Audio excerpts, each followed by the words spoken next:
Electricity, one of the most powerful forces in nature, able to take down buildings in a split second, create disastrous, fiery minions that consume mountains whole, and even make people cry.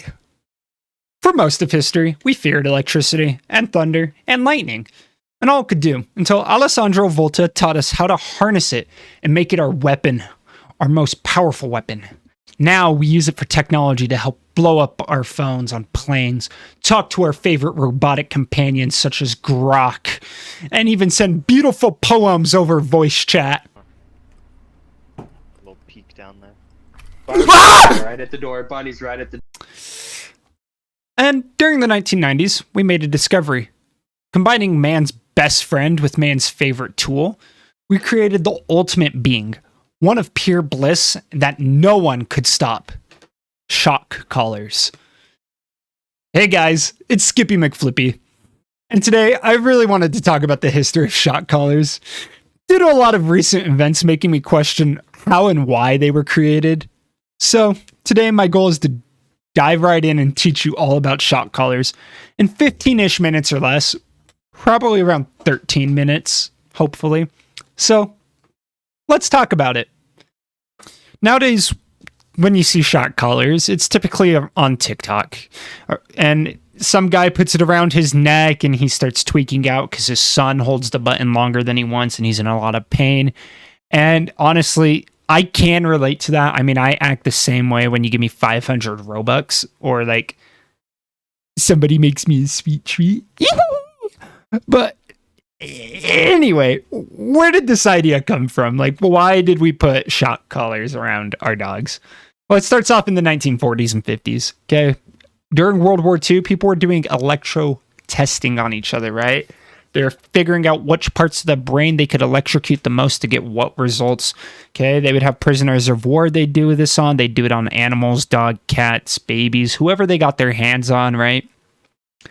And they just wanted to see what parts of the brain they could reset, right? They'd be like, hey, if we shock this part of the brain, the frontal cortex, will Foxy from Five Nights at Freddy's show up? And they found out in 1987 that he would, but that's not part of this. Anyway, a lot of doctors later would try to build off of this theory, like during Project MK Ultra days, where they would like electrocute people after giving them LSD to see if they could mind control them. So they've always been experimenting with the brain and electricity. And it's just for conditioning. They want to see what they can make you do if they mess with your brain enough.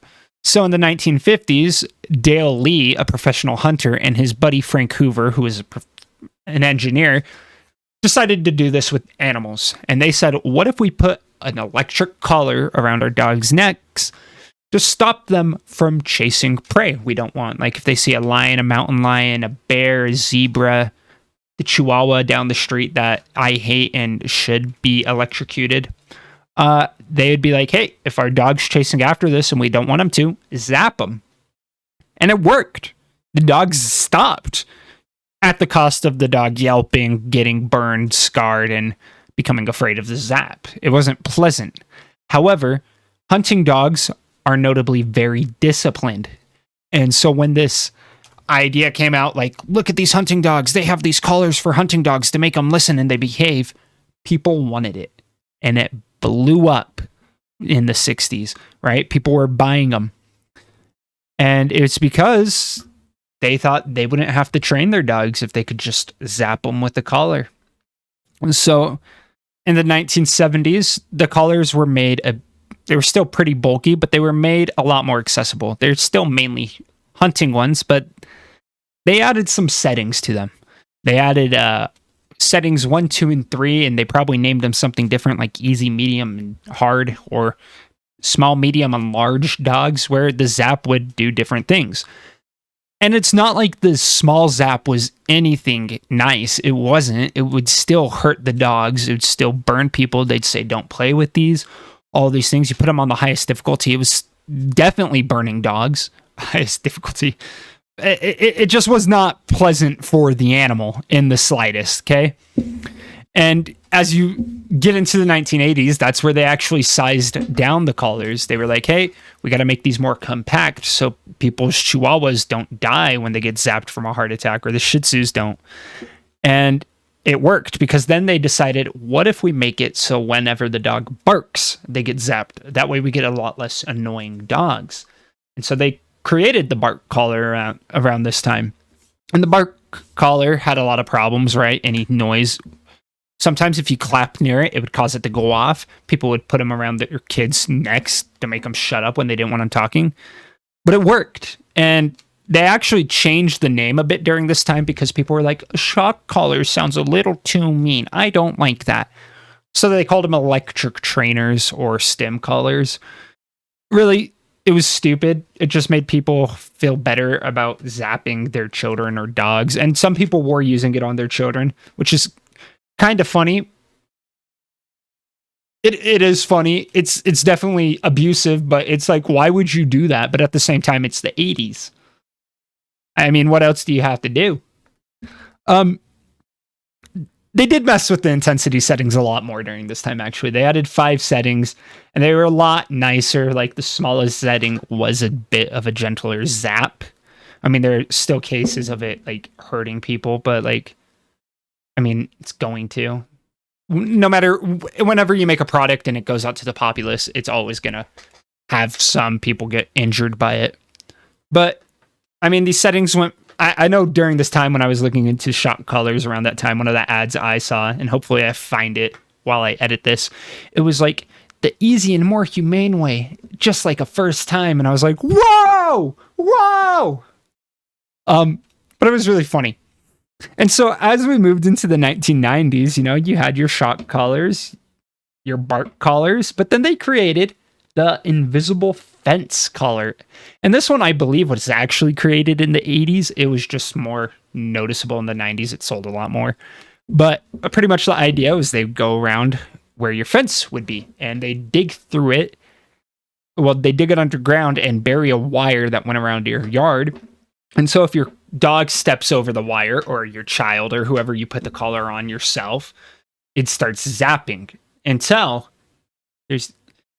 they go back. Because if they keep progressing past the wire, it senses that they've passed it, and it's like, hey, zap, zap, zap, I'm not going to stop until you go back, back, back.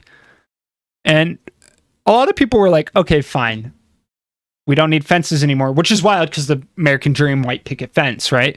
But they were like, is this really okay for us to do to our animals? Like, these things hurt a lot.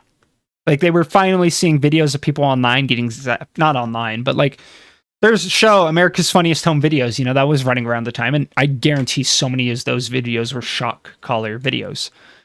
And they were like, we do this to our dogs. Can this cause any harm? So, as you might imagine, because of that question, when the 2000s rolled around, animal rights groups, a lot of them, like the Humane Society for Animals or whatever, I think that's one of them, and PETA paid a lot of people on the right, hey, do studies about this. And you know what? I can just tell you, the normal person should have thought about this, but they chose not to.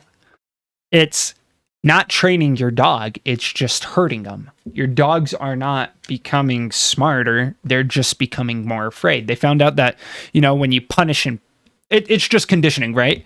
And whenever you hurt your dog, it's not necessarily that the dog's listening, you're just saying it's negative reinforcement. Hit the dog when it barks, it's going to stop barking. But these dogs weren't only not just stopping to bark, they were starting to cower and run from their owners, show signs of stress and abuse. They were hiding. They wouldn't act normal. If a dog wanted to play, it wouldn't play because it was afraid of getting zapped. Not normal behavior. It wasn't okay. And they were like, okay, well, this isn't good for the animal. And it's like, no, And so they told a lot of people, like, hey, you should just train your dog. Like, take the 20 minutes out of your day or the 5 seconds it takes to say, no, don't do that. Sit down, Lucky, sit down. It's so much better for the dog, and the dog becomes happier and they don't feel depressed.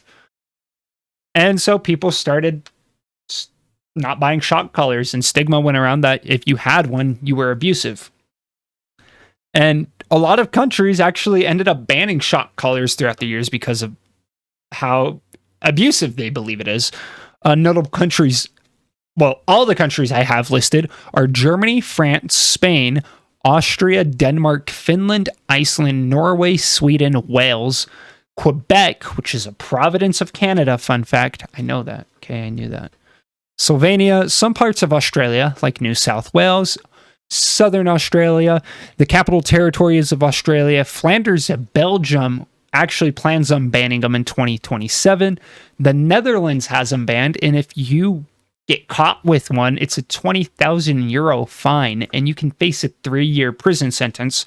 So for my American listeners, aka myself, that is a $23,000 fine with a 3-year prison sentence, right? Switzerland and England were actually in the process of it. I believe it's either this year or last year they started it, October of 2025, so recently. But they were halted either until now or whatnot, but they're planning on banning them. Nowadays, a lot of the collars are mainly sound-based, sound-based or vibration-based, which if you're going to buy one, buy a vibration one. Like, everybody hates ear-piercing sounds. Don't do that to your dog. If you don't like it, don't do it to your dog. And nobody likes those, so if you do like them, you're a liar, and you're just trying to impress your friends. Go destroy your hearing somewhere else. Notable brands are like the Garmin Delta SE dog training system and the Dogtra 2080C compact trainer, and whatever one Hassan Abi uses on Twitch. That's actually a pretty notable one, apparently. I don't know if it's one of those two, but yeah. Anyway, are shock collars bad? Maybe. I don't know. I wouldn't really use one because I would just take the time to train my dog. But at the same time, you know, I don't know. I think it comes down to a case-by-case scenario. What are you using it for? Dog trainers and professional hunters, they actually train their dogs to listen and typically don't rely on the shock collar unless they're trying to, specifically for hunters, keep them away from prey. Dog trainers, it's more of a discipline thing. I'm not a dog trainer. Cesar Milan, I don't think, used one in any of his shows that I watched when I was a kid, so I don't know. You typically just snip at the dog like, hey, no. I love Cesar Milan. He's actually, I don't know. Maybe he's controversial now because I don't know. Anyway. Yeah, that's really about it for shock collars. It's kind of an interesting dive to read into. Not really. There's not a lot of information. There's like 5 websites I found in a wiki page, and even then none of them referenced who the first person was because a lot of the websites were like the history of our collars. So, you know, I don't know. Don't do it. And if you do, don't be an idiot. Anyway, I'm Skippy McFlippy, and that was the very brief and very terribly summarized history of the shock collar. If you want me to tell you about anything else or do a deep dive about anything that you're like, hey, I'm too lazy to look into this, I need to look into it for class, and I don't want to read all about it, and I need somebody to summarize it quickly, leave a comment. I doubt you will. I doubt I will. But feel free to ask anything. Anyway, guys. One really quick thing before this video ends, and I was thinking about it, so I'm just gonna keep it there. How many, you know how like there's the myth where people are like, if you asphyxiate while biting a lemon and having a silly time with yourself, it's the best feeling you're ever gonna get. What if you add a shock collar to that? If you electrocute yourself while